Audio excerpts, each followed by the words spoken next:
ಯಾರೇನು ಬೆಳೆಸಬೇಕಾಗಿಲ್ಲ. ಪರಮಾತ್ಮ ಕೃಪೆ ಬಂದರೆ ಎಂಥವನು ಕೂಡ ರಾಜಯೋಗ ಬಂದ್ಬಿಡೋದಕ್ಕೆ ಆ ಬಿದರ್ ಮಹಾರಾಜನೇ ಸಾಕ್ಷಿ ಕೂಡ. ನಾವು ಆ ಜಾತಿ ಮಾಡ್ತೀವಿ ಈ ಜಾತಿ ಮಾಡ್ತೀವಿ, ಅವರು ಮಾತ್ರ ಸೌಕರ್ಯ ಕೊಡ್ತೀವಿ, ನಾವೇನು ಹೇಳಬೇಕಾಗಿಲ್ಲ.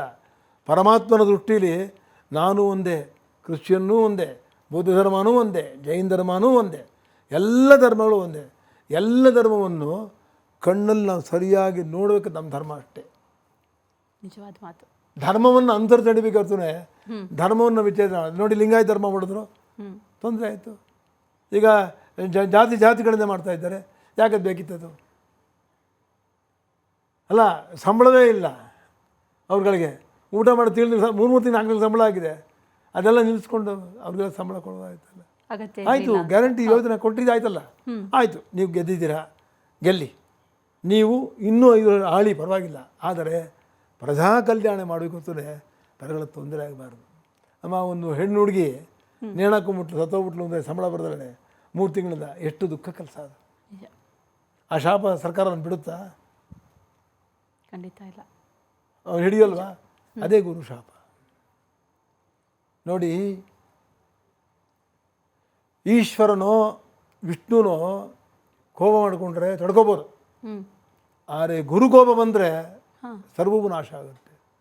ಗುರುಶಾಪಂ ಸರ್ವನಾಶನಂ, ಎಲ್ಲ ಕಳ್ಕೊತೀವಿ ಅಂತ ಹೇಳಿದ್ದಾರೆ. ಆದರೆ ಅದೇ ವಿಷ್ಣುಗೋ ಶಿವ ಕೋಪ ಅಂದರೆ ಅದನ್ನು ಗುರುಗಳೇ ತಗೋತಾರೆ, ನಮಗೇನು ತೊಂದರೆ ನೋಡ್ಕೋತಾರೆ ತಂದ ಅಂಥ ಗುರುವಿನ ಕ್ಷೇತ್ರ ಅದು. ನಾವು ಈ ಸಮಯದಲ್ಲಿ ಕರ್ಕಾಟಕ ರಾಶಿಗೆ ಗುರು ಬರ್ತಾ ಇದ್ದೀನಿ ಹೇಳಿ ಕೇಳಿ. ಮುಂದಿನ ಯುಗಾದಿ ಪರಾಭವನ ಸಂವತ್ಸರ, ಆ ಸಂವತ್ಸರವು ಶುರುವಾಗೋದು ಗುರುವಿಂದಾನೆ. ಗುರುವಾರವೇ ಬರುತ್ತೆ, ಗುರುವೇ ಅಧಿಪತಿ. ಹೌದಾ? ಈಗ ಮನುಷ್ಯರು ಅದರಲ್ಲೂ ಗುರು ಅಂದ್ರೇನಮ್ಮ? ಗುರು ಅಂತಂದರೆ ಎಲ್ಲ ಸುಖ ಸಂಪತ್ತು ಸವಲತ್ತೆಲ್ಲ ಕೊಡ್ತಕ್ಕಂಥವನು. ರಾಜರು ಗುರುವೊಬ್ಬನ ನಂಬಿ ಕೆಲಸ ಮಾಡಿದ್ರೆ ಎಲ್ಲ ಒದಗಿಸ್ಕೊಡ್ತಾನೆ ಅವನು. ನಮ್ಮಲ್ಲಿ ಭಕ್ತಿ ಇರಬೇಕು, ಒಳ್ಳೆ ಒಳ್ಳೆ ಗುರುಗಳು ಇರಬೇಕು, ನಿಮ್ಮನ್ನು ಕೈ ನಡೆಸಬೇಕು, ಹೀಗೆ ಮಾಡಪ್ಪ ಅಂತ ಹೇಳಬೇಕು, ಅಂತ ನೋಡ್ಕೊಂಡು ಹೋಗಬೇಕು. ಯಾರು ಮುಖ್ಯಮಂತ್ರಿಗಳಾಗಿರಲಿ, ನನಗೂ ಬೇಡ ಪೋಸ್ಟು, ನಿಮಗೂ ಬೇಡ, ಅವರೇ ಕೂತಿರಲಿ ಶಾಶ್ವತವಾಗಿ. ಆದರೆ ಒಳ್ಳೆ ಗುರು ಇಟ್ಕೊಂಡ್ರೆ ಮಾತ್ರವೇ ಒಬ್ಬ ರಾಜನು ಒಂದು ಪಟ್ಟಣವನ್ನಾಗಲಿ, ಒಂದು ಗ್ರಾಮವನ್ನಾಗಲಿ, ಒಂದು ರಾಜ್ಯವಾಗಲಿ ನಡೆಸಬೇಕಾದ್ರೆ ಗುರುವಿನ ಅವಶ್ಯಕತೆ ಇದ್ದೇ ಇದೆ. ನಮ್ಮ ದೇಶದಲ್ಲಿ ಇಲ್ಲ ಅಷ್ಟೇ. ಈಗಲಾರು ಅದರ ಪ್ರಯೋಜನ ಪಡ್ಕೊಂಡು ಯಾರು ಒಳ್ಳೆಯವ್ರನ್ನ, ನಮ್ಗೆ ಯಾವುದೂ ನಮ್ಮ ಆಸೆಗಳಿರಬಾರ್ದು. ನಮಗೆ ಆ ಸ್ವಾರ್ಥಕ್ಕೋಸ್ಕರ ನಾವು ರಾಜನ ಕೆಲಸ ಮಾಡಬಾರ್ದು. ಅಮ್ಮ, 8 ವರ್ಷ ದೇವರಾಜ ಜೊತೆ ಇದ್ದೆ ನಾನು, ಒಂದು ಸ್ವಾರ್ಥ ಮಾಡಲಿಲ್ಲ, ನಾವೇನು ಮಾಡ್ಕೊಳ್ಳಿಲ್ಲ. ನಮ್ಮ ತಂದೆಯವರು ಪರಿಪೂರ್ಣ ತ್ಯಾಗ ಮಾಡಿದ್ದಾರೆ ಸ್ನೇಹಿತ ಅಂಥೇಳಿ, ಅಂಥ ಮನುಷ್ಯನ ಕಾಪಾಡಿದ್ದೇವೆ. ನಮಗೆ ಆಸೆ ಇಲ್ಲ, ನಾನು ಅಂತಲ್ಲ, ನನ್ನಂಥವ್ರು ನಡೆದಲ್ಲ ಸಾವಿರಾರು ಜನ ಇದ್ದಾರೆ. ಆದರೆ ಗುರುವಿಲ್ಲದೆ ಯಾವ ರಾಜನೂ ಕೂಡ ಖಂಡಿತವಾಗಲೂ ರಾಷ್ಟ್ರವನ್ನಾಗಲಿ ರಾಜ್ಯ ನಡೆಸೋಕ್ಕೆ ಆಗೋದೇ ಇಲ್ಲ. ಆ ಮಹಾರಾಜ ಈ ಗುರುಳು ಇಟ್ಕೊಂಡಿದ್ದ, ಅಲ್ಲೇ ಸೇವಕನಾಗಿದ್ದ, ಅಲ್ಲೇ ಗುರುಳು ಅಂಗಳ ಗುಡಿಸ್ತಾ ಇದ್ದ. ನೋಡಿ, ರಾಜಪದವಿಯನ್ನು ಕೊಟ್ಟಲ್ವ ಅವನಿಗೆ. ಗುರು ಸೇವೆ ಮಾಡಿ, ಒಳ್ಳೆ ಗುರು ಹುಡ್ಕೊಳ್ಳಿ, ಅಂಥ ಒಂದು ಬುದ್ಧಿ ಬರಲಿ ನಮ್ಮ ರಾಜ್ಯದ ರಾಜಕಾರಣ. ಎಲ್ಲರೂ ಒಂದು ಒಳ್ಳೆ ಗುರು ಹುಡುಕೊಂಡು ಈ ನಮ್ಮ ದೇಶಕ್ಕೆ ನನಗೇನು ಕೊಡೋದು, ನಾನು ಸೈಟ್ ಬೇಡ, ನನಗೇನು ಕೆಲಸ ಬೇಡ, ನನಗೇನು ಬೇಡಮ್ಮ, ಈ ರಾಜ್ಯಕ್ಕೆ ಒಳ್ಳೇದು ಮಾಡಲಿ, ಯಾರ್ಯಾರು ಕಟ್ಟ ಪರಿಹಾರ ಮಾಡಲಿ. ಏನೋ ಇನ್ನಾದರೂ ಆ ಏನು ಗ್ಯಾರಂಟಿ ಯೋಜನೆ ಇದೆ ಅದನ್ನು ಪೂರ್ತಿ ಪರಿಷ್ಕರಣೆ ಮಾಡಿ ವಿದ್ಯಾವಂತರನ್ನ ಬುದ್ಧಿವಂತರನ್ನ ಇಟ್ಕೊಂಡು ಅದಕ್ಕೆ ಸಮಗ್ರ ಚಿಂತನೆ ಮಾಡಿ, ಮೊದಲು ಅಗತ್ಯವಾಗಿರ್ತಕ್ಕಂಥ ಮಳೆ ಬೆಳೆ ತಡ್ಕೊಳ್ಳೋಕ್ಕೆ, ಅವನಿಗೆ ಊಟ, ಆ ವ್ಯವಸಾಯ ಮಾಡೋನಿಗೆ ಕೈ ತುಂಬ ದುಡ್ಡು ಬರೋಷ್ಟನ್ನ ಮೊದಲು ಮಾಡ್ತಕ್ಕಂಥ ಆದ್ಯತೆಯನ್ನು ಗುರು ಅವ್ರಿಗೆ ಬುದ್ಧಿ ಕೊಡಲಿ ಅಂತ ಪ್ರಾರ್ಥನೆ ಮಾಡ್ತೀನಿ ನಾನು. ಸರಿ ಗುರುಜಿ, ಯಥ ರಾಜ ತಥ ಪ್ರಜಾ. ರಾಜ ಚೆನ್ನಾಗಿದ್ರೆ, ಒಳ್ಳೆ ದಾರಿಯಲ್ಲಿ ನಡೆದ್ರೆ ಜನರು ಕೂಡ ಅದೇ ದಾರಿಯಲ್ಲಿ ನಡೀತಾರೆ ಅನ್ನುವಂಥದ್ದು 100ಕ್ಕೆ 100ರಷ್ಟು ಸತ್ಯವಾದ ಮಾತು. ಅದರ ಜೊತೆಯಲ್ಲಿ ಈ ಗುರು ಗ್ರಹ ಪಥ ಬದಲಾವಣೆ ಮಾಡ್ತಾ ಇರೋ ವಿಚಾರದ ಬಗ್ಗೆ ಮಾತಾಡೋದಾದರೆ, ಇದು ಜನರ ಜೀವನದ ಮೇಲೆ ಅಥವಾ ಜೀವರಾಶಿಯ ಮೇಲೆ, ಪ್ರತಿಯೊಂದು ಜೀವ ಜಂತುವಿನ ಮೇಲೆ, ಜೊತೆಗೆ ಪ್ರಕೃತಿಯ ಮೇಲೆ ಯಾವ ರೀತಿಯಾದಂಥ ಪ್ರಭಾವ ಬೀರುತ್ತೆ ಅಂತ ಗುರುಜಿ? ಅಮ್ಮ, ಯಾವುದೇ ಗ್ರಹಗಳು ಎಲ್ಲಿಂದ ಬೇಕಾದ್ರೂ ಎಲ್ಲಿ ಬದಲಾಯಿಸಲಿ, ನಿತ್ಯನೂ ಒಂದು ಭಕ್ತಿ ಅನ್ನೋದಿದ್ದರೆ ಗುರುವೇ ಕಾಪಾಡ್ತಾನೆ. ನೋಡಿ, ಹುಣ್ಣಾಗಿತ್ತು, ಅದನ್ನು ಅಪೋಲೋ ಹಾಸ್ಪಿಟ್ಲಿಗೆ ರಾಜ ಕುಯಿಸ್ಕೊಂಬನ್ನೆ, ಅದು 10 ಲಕ್ಷ ಬಿಲ್ ಮಾಡಿದ್ರೆ ಅಪೋಲೋ ಹಾಸ್ಪಿಟಲ್ ಥರ ಏನು ಮಾಡಲಿಲ್ವಲ್ಲ. ಇವತ್ತು ವೈದ್ಯಕೀಯ ಕ್ಷೇತ್ರ ಏನಾಗಿದೆ? ಮಾರ್ಕೆಟಿಂಗ್ ಮಾಡಿದ್ರೆ ಅವರು ಪೇಷಂಟ್ ಹಿಡ್ಕೊಂಡು ಹೋಗ್ಬೇಕು. ಅವ್ರು ಕೊಟ್ಟರೆ ಅಲ್ಲಿ ಯಾರ್ದು 10 ಲಕ್ಷ ರೂಪಾಯಿ 20 ಲಕ್ಷ ಯಾರ ಹತ್ರ ಇದೆ? ಯಾವ ಆಸ್ಪತ್ರೆ ಬಿಲ್ 5 ಲಕ್ಷ ರೂಪಾಯಿ ಕಡಿಮೆ ಬರೋದಿಲ್ವಾ? ದುಡ್ಡು ನಿಮ್ಗೆ ನೋಡೋದೇ ಇಲ್ವಾ? ಇಂಥ ಪರಿಸ್ಥಿತಿ ಇರುವಾಗ ಆ ಗುರುಗ್ರಹ ದೇವರು ತುಂಬ ದಯಾಮಯ, ಅವನು ಕರುಣಾಮಯ, ಅವನು ಸೃಷ್ಟಿಕರ್ತನೇ, ಅವನು ಬೆಳಕಾಗಲಿ ಕತ್ತಲಾಗಲಿ ಕೊಡ್ತಕ್ಕಂಥ ಅವನೇ.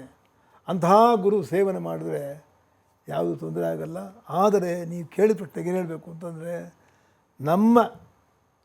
ನಮ್ಮ ಕರ್ನಾಟಕ ಜನರು ಮತ್ತು ಇಡೀ ಭರತಖಂಡದಲ್ಲಿ ಯಾರು ಗುರು ಬದಲಾವಣೆ ಶನಿ ಬದಲಾವಣೆ ಯಾರು ಹೆದರೋ ಪ್ರಶ್ನೆ ಇಲ್ಲವೇ ಇಲ್ಲ. ಮನುಷ್ಯರಿಗೆ ಅಲ್ಪವಾಗಿ ಮಾತ್ರವೇ ಅವರ ಜಾತಕಾನುಸಾರ ಕೆಲವೊಂದು ತೊಂದರೆಗಳು ಬರಬಹುದು. ಅದಕ್ಕೆ ನಿವಾರಣೆಗೆ ಉಪಾಯ ಕೂಡ ಹೇಳ್ಕೊಟ್ಟಿದ್ದಾರೆ. ನೋಡಿ, ಈ ಗುರು ಮೊದಲನೇ ಮನೆಗೆ ಬರ್ತಾನೆ, ಅಲ್ಲೇನು ತುಂಬ ಅತಿ ಆಸೆ ಪಡಬಾರ್ದು, ದೊಡ್ಡ ದೊಡ್ಡ ಯೋಜನೆ ಹಾಕ್ಕೋಬಾರ್ದು, ಹುಷಾರಾಗಿ ಹೋಗಬೇಕು. ಎರಡನೇ ಮನೆಗೆ ಬಂದರೆ ತುಂಬ ಒಳ್ಳೆಯವರು, ಕುಟುಂಬ ಮನೆ ಮಕ್ಕಳು ಮಡದಿ ಎಲ್ಲ ಸುಖವಾಗಿರ್ತಾರೆ. ಮೂರನೇ ಮನೆಗೆ ಬಂದಾಗ ಲಾಭ ಕೊಡ್ತಾನೆ.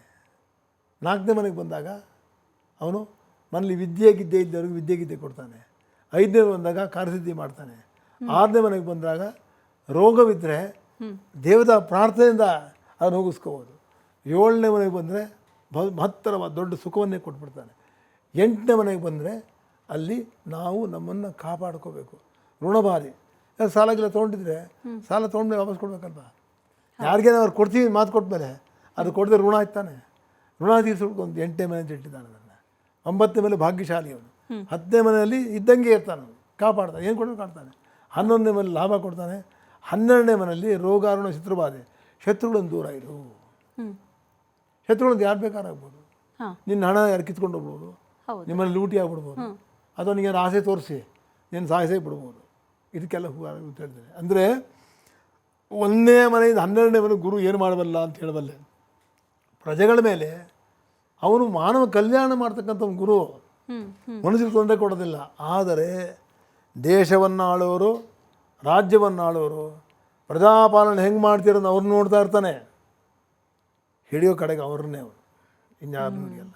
ಈಗ ಈ ಗುರುವಿನ ಬಲ ಇದ್ರೆ ಎಲ್ಲವೂ ಕೂಡ ಸಾಧ್ಯ ಅಂತ ಅಂದರೆ, ಹಾಗಾದರೆ ಗುರುವನ್ನು ಒಲಿಸ್ಕೊಳ್ಳೋದು ಹೇಗೆ, ಅಥವಾ ಗುರುವಿನ ಕೃಪೆಗೆ ಒಳಗಾಗೋದು ಹೇಗೆ, ಆ ಕೃಪಾ ಕಟಾಕ್ಷ ನಮಗೆ ಸಿಗೋದು ಹೇಗೆ ಗುರುಜಿ? ಗುರುವನ್ನು ಅತ್ಯಂತ ಸುಲಭ ಸಾಧ್ಯವಾದಂಥ ಮಾರ್ಗಗಳಿದೆ ನಮಗೆ. ಗುರು ಅಂದರೆ ಈಶ್ವರನೂ ಆಗ್ಬೋದು, ವಿಷ್ಣುವೂ ಆಗ್ಬೋದು, ಬ್ರಹ್ಮನೂ ಆಗ್ಬೋದು. ಆದರೆ ಮೂಲತಃ ಗುರು ದಕ್ಷಿಣಾಮೂರ್ತಿ ಕೂಡ ಗುರು ಸ್ವರೂಪೇ. ಹಾಗೆ ಹೋಗ್ತಾ ಹೋಗ್ತಾ ಹೋಗ್ತಾ ಹೋದರೆ ನೀವು ಗುರುಸ್ವರೂಪದಲ್ಲಿ ನಿಮಗೆ ಈ ನಮ್ಮ ಕೇರಳದಲ್ಲಿ ಇದೆಯಲ್ಲ ಗುರುವಾರಪ್ಪನ್, ಅದು ಕೂಡ ಗುರುಸ್ಥಾನಕ್ಕೆ ಬರುತ್ತೆ. ಅದು ಕೂಡ